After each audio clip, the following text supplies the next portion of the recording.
back, Kingdom Loves, Kingdom Seat Ministries. Here on part 2 of Put Away Childish Things. We're coming from 1 Corinthians chapter 13, verse 11. I'm just going to reread it from part 1. And it says, when I was a child, I spoke in thoughts and reasoned as a child. But when I grew up, I put away childish things. Now, for those of us who have found ourselves in part 1, let's go ahead and get our deliverance. And what God was saying also is that we all need deliverance. And he said suppression and avoidance is not deliverance.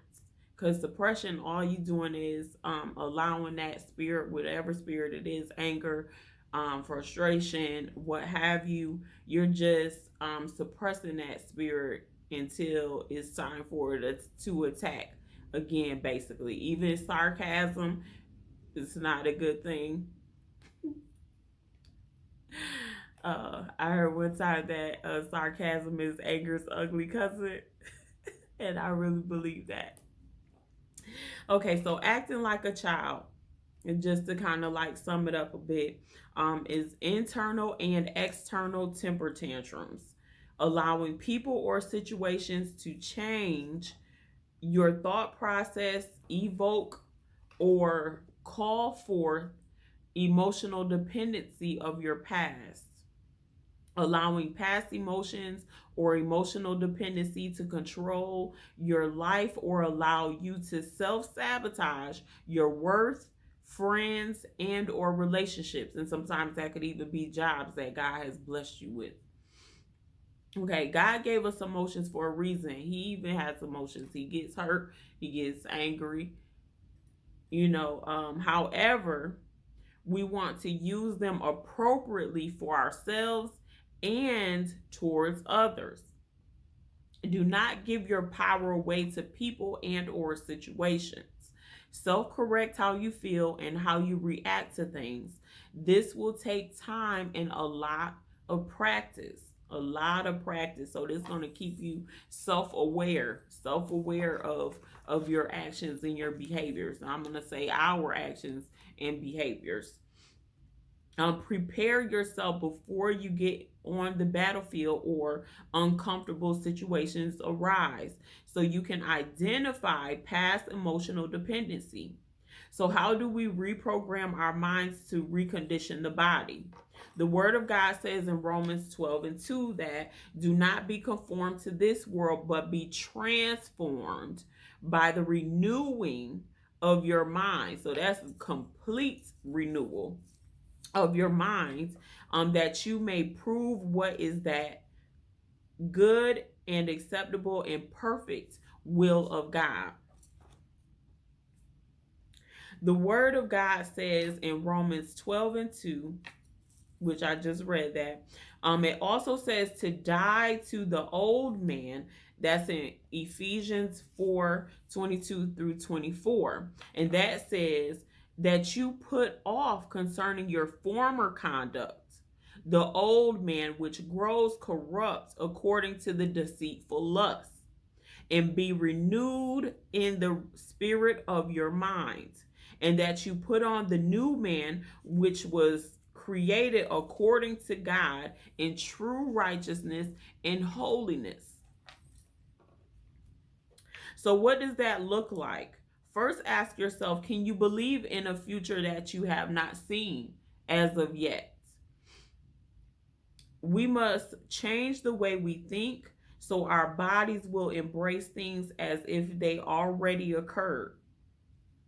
You have to keep your energy connected to the dream of your future on a constant basis. Philippians 4:8 says, finally, brethren, whatever things are true, whatever things are noble, whatever things are just, whatever things are pure, whatever things are lovely, whatever things are of good report, if there is any virtue, if there is anything praiseworthy, meditate on those things. Now, for some of us, we're not doing any type of meditation, and God is calling us to meditate on good, positive things, positive energy, positive thoughts, positivity. If you are operating and thinking positive, that's going to radiate out to others. At least prayerfully, they will catch a hold to it as well. Now, understand that if the devil has your mind, he has your whole body. When God was raising me up, I was in a ministry that always said that if what's on the head comes down to the tail. So if he operating mentally in you, he can operate in you physically, completely, like in our actions. So we don't want that. Not to say that we're going to be perfect, but we're trying to transform our mind so we can look and act more like Christ and like God expects us to. Because what we may be seeing now, this is not the person that God created. And I know God used to check me, and this is just in the last couple of years, like check me like, I did not create you to act like that. That's something you created, or that's something you picked up. So this is, God is like, come on, I need you to put on righteousness. That's, I want you to live righteousness, not just talk it. Be holy, for I am holy. That, he speaks that a lot. So he means that thing. Okay, so let's transform our thought process, which will change our behaviors, in turn make us better people for ourselves. I'm curious to see what God would manifest in my life without being impatient, frustrated, or trying to analyze why this and that hasn't happened, or why it did happen. Certain things have happened. Like, I just want to mind my own business. Even in my own life. Like, if certain things have happened, I don't need to know the why, so to speak. If God don't tell me, it's not meant for me to know. All I have to do is, okay, God, how do I handle this situation? Like, that's what he's looking for, for us to do, to seek him on all things. Okay, so Habakkuk 2:2-3 says, then the Lord answered me and said, write the vision and make it plain on tablets, that he may run who reads it. For the vision is yet for an appointed time, but at the end it will speak and it will not lie. Though it tarries, wait for it, because it will surely come. It will not tarry. So let's just stay conscious, even if waiting is required. If you're defined by the vision of your future, you can begin to stop living by the memories of the past. Like, I planned this trip, but I'm just using that as an example. I planned this trip months ago. But the last time I planned a trip, or the last 3 or 4 times I planned a trip, it didn't go, I didn't go, or whatever. So it's like, you can't think in your mind that, every trip after that is going to be, I'm not going to be able to go. Like, every time I make plans, I heard somebody say that like a couple weeks ago. Every time I make plans, they never go through. That's horrible thinking. That is horrible thinking. Like, and I mean, I used to feel that way at one point, or think that way at one point, because it was like, man, every time I plan a trip, but I just had to change the way that I went about it. So I know that, okay, boom, if I plan a trip, I got to pay for it right then. Because you just never know what's going to take place down the road, and it's like, of course, the enemy is going to attack your faith, even in the desires or the plans that you make. Like, of course. But that does not mean that it's not going to happen.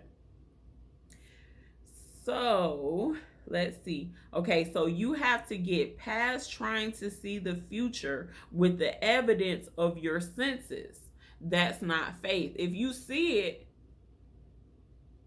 then it's like how are we building our faith? How are we improving our thought process if you already see it? Okay. You also have to get past needing to know everything. How is this going to happen? Or how will I achieve this or that? It's not your concern sometimes. Not your concern. Like, God already has the plan. We're going to get there. Embrace the uncomfortability of not knowing something. God already has a plan. His ways are not our ways, nor his thoughts our thoughts. Just chill. Just just chill. Now some things do require work. That's not what I'm talking about. But just chill. Like I said last week, just chill. He already has it under control. And sometimes we just need to pray like, okay, God, what do I need to do? Sometimes he's going to say, stand still and see the salvation of the Lord. Sometimes he may say, oh, okay, give you specific instructions on what you need to do or what not to do, what to look for, things of that nature. That's why we have to stay prayed up. Like, cannot stress that enough, because it's like a lot of times people are not praying, a lot of times people are not reading their word, and these are detrimental things for our spiritual health and the renewal of our minds. So we can stop acting childish, because it all comes back down to acting childish, because how you think and how you react is determined on if you're acting childish or not. I always thought, acting childish is more so like on a personality scale, as far as like being goofy or what have you, like, oh, I can't be acting childish, thinking like that. But it's deeper than that. It gets all the way down to the thought process and the triggers of your past. And then how do you react to people when they don't agree with you? How do you act with certain situations when things don't go your way? Like temper tantrums. Ooh. So, God is really trying to get our minds in order. Okay. So, he's the one that gives us these desires and ambitions. So let's not focus solely on materialistic things here, because our minds and actions need to be elevated to match kingdom purpose. And we can't elevate into certain blessings and or seasons without God's reconstruction of our being. So this got to be very important for God to be bringing this out right now. Some people are waiting on their kingdom spouses, or they already know who they are. And I say kingdom spouses in the aspect, if some people haven't seen my other video, in the aspect of whoever God connects you with is supposed to be for kingdom purpose. Like,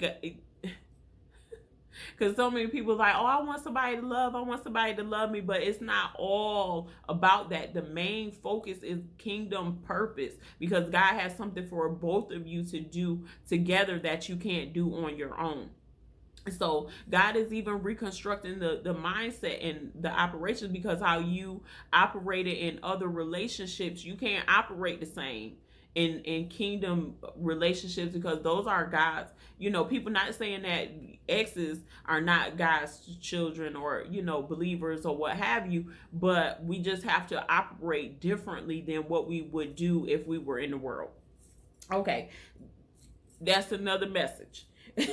But moving on. So while staying in the moments of discomfort, we must begin to self-regulate, meaning that we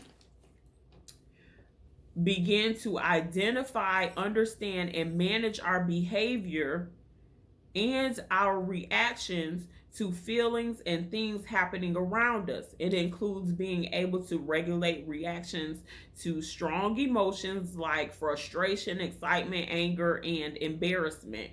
Calm down after something exciting or upsetting. Focus on a task. Refocus attention on a new task. Control impulses. Behave in ways that help you get along with other people. Overall, the focus here is to stop acting impulsively in an emotional situation. Childish. If God in me still has your attention, stay tuned to part 3. God bless, Kingdom Bloods. Thanks so much for listening. This was Kingdom Seat Ministries. Help one, heal one.